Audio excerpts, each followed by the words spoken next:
Советничката група на СДСМ и коалицијата не предложија свој кандидат за ВД градоначалник на општина Кочани, но затоа упатија низ за барања кои треба да ги исполни градоначалникот.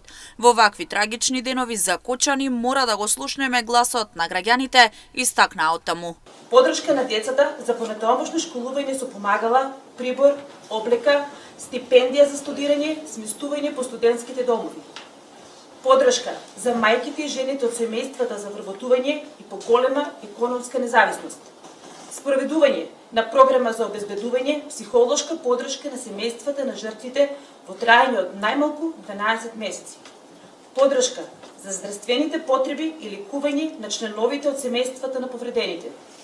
Подршка за останатите социјално и општествени потреби, како на пример анализа за состојба со домување и стамбено прашање на секој од семејствата на жртвите и повредените и подршка кон евентуално решавање на ваквите прашања.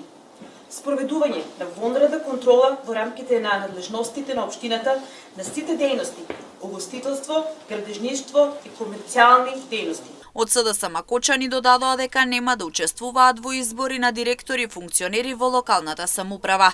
Додадоа дека ВД градоначалникот мора да има јасна агенда за реализација на барањата на граѓаните и ништо помалку од тоа.